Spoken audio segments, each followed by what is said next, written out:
Before she was a global superstar, before the stadiums, Grammys, and billion-dollar tours, Taylor Swift was just a teenage girl with a guitar and a dream. She grew up in Wyomissing, Pennsylvania, where she would sit in her bedroom for hours, writing songs about her classmates, her heartbreaks, and her wild imagination. While most kids her age were busy thinking about high school dances, Taylor was studying how country stars like Shania Twain and Faith Hill made it big. She wasn't just dreaming, she was preparing. When she was 11, Taylor sang the national anthem at a Philadelphia 76ers game and decided that performing was what she wanted to do forever. Soon after, she convinced her parents to take her to Nashville, the heart of country music, to try her luck. She carried a demo CD with her, wearing her best smile, hoping someone would believe in her talent. But label after label turned her down. Some even told her that she was too young,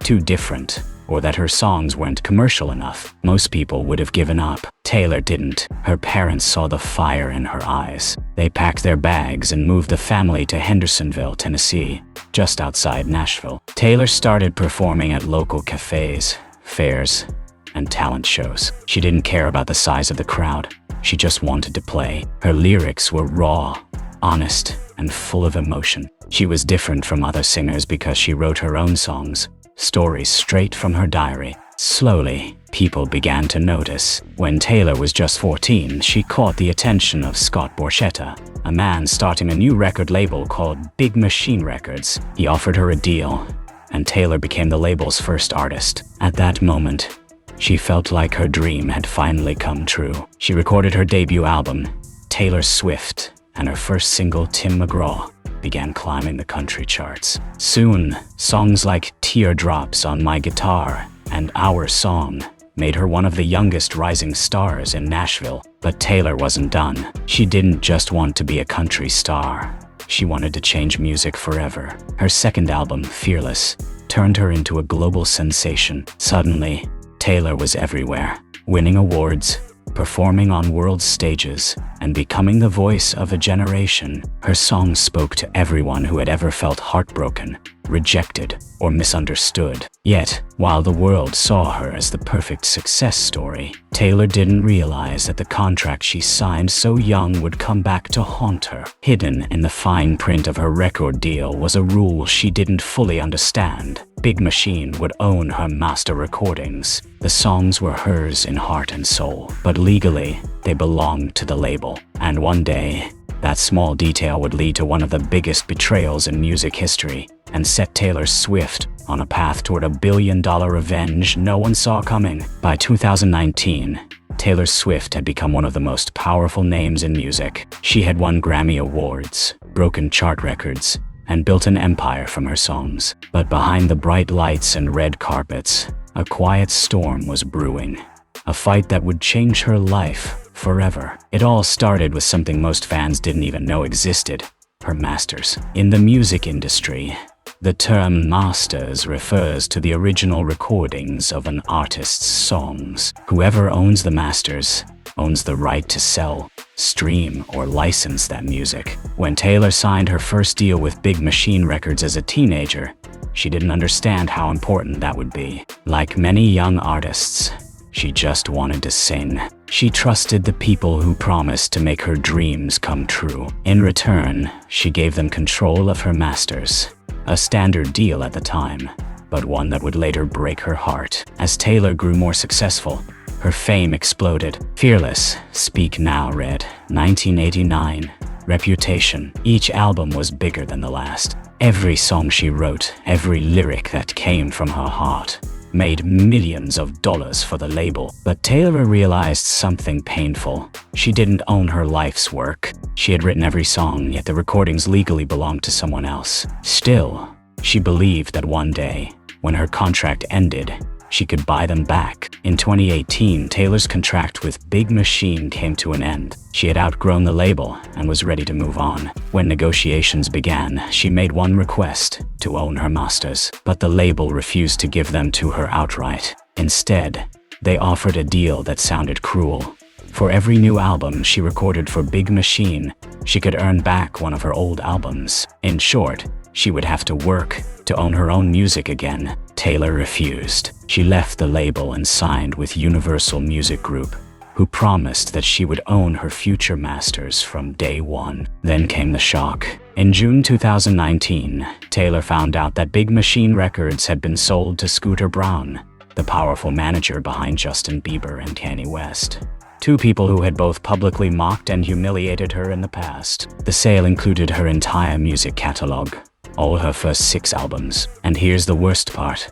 Taylor said she was never given the chance to buy them herself. Her heart broke. The songs that told her life story, love story, You Belong With Me, Shake It Off, were now owned by someone she saw as her enemy. In a long emotional post, Taylor called it her worst case scenario. Fans around the world were furious. It wasn't just about money. It was about respect, ownership, and power. But Taylor didn't cry for long. She turned her anger into strategy. If they thought they could silence her, they were wrong. She was about to show the entire music industry what happens when you underestimate Taylor Swift. After losing her masters, Taylor Swift faced a moment that could have ended her career or redefined it. Most artists in her position would have accepted defeat. After all, what could one person do against powerful music executives and multi-million-dollar contracts? But Taylor wasn't just any artist. She was a storyteller,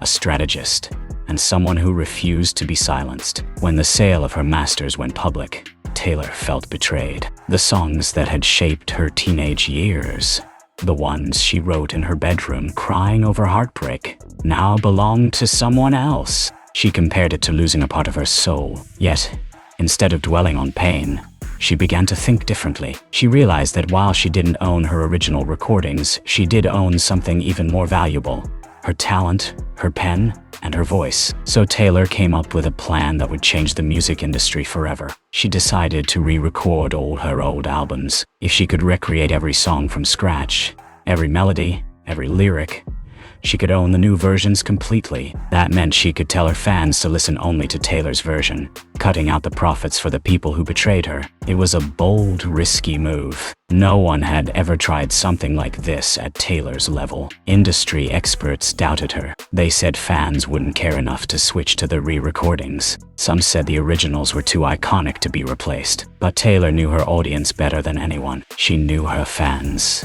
The Swifties weren't just listeners. They were a family. They loved her not just for her songs, but for her honesty and courage. Taylor started working quietly. She brought back her trusted producers, the ones who had helped her create her biggest hits. She spent hours in the studio, matching every sound, every emotion from the original songs. But she also added something new: maturity, warmth, and control. These were her versions, recorded by a woman who had learned, grown, and taken back her power. When she announced her plan publicly, the internet exploded. Fans were thrilled. They flooded social media with messages of support and declared they would only stream the new versions once they came out. Taylor was turning her heartbreak into a movement, not just for herself, but for every artist who had ever lost control of their music. This wasn't just about revenge anymore. It was about rewriting the rules of ownership in the music world. Taylor had taken a system built to control artists and found a way to outsmart it completely. As she said herself,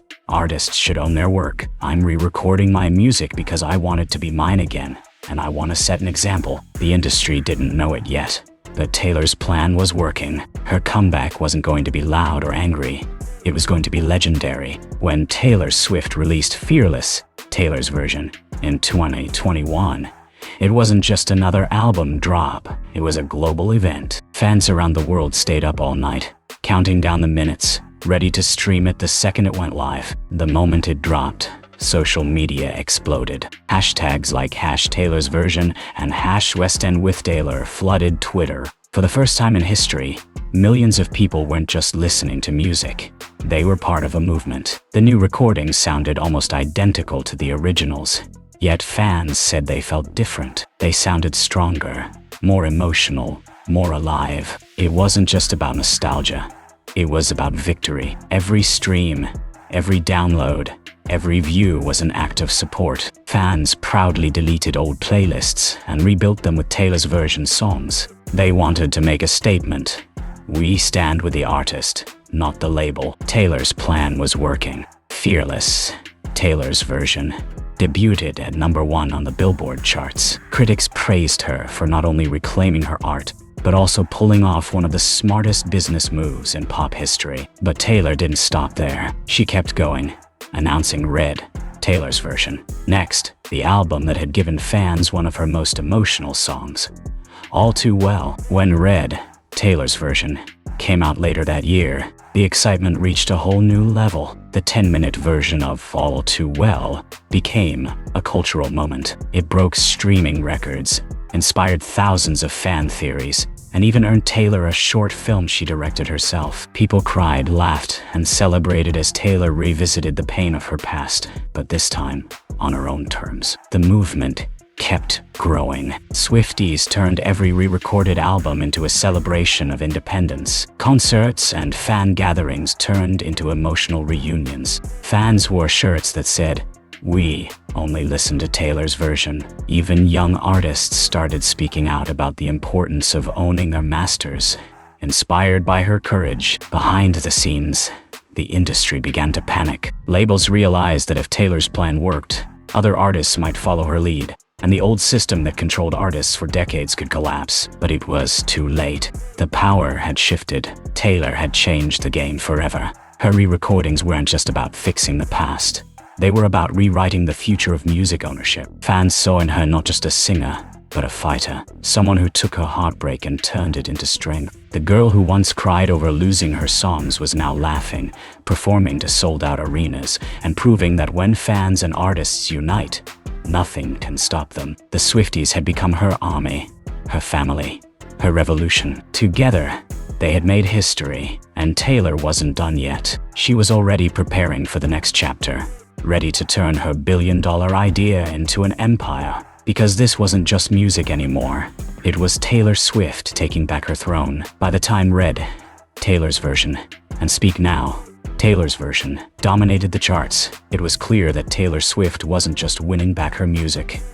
She was building a business empire unlike anything the industry had ever seen. What started as an emotional fight for ownership had turned into a billion-dollar revolution. Taylor had done what most people only dream of. She turned pain into power, and power into profit. Taylor was no longer just a singer or songwriter. She was a brand, a visionary, and a business mastermind. Her re-recordings brought in millions.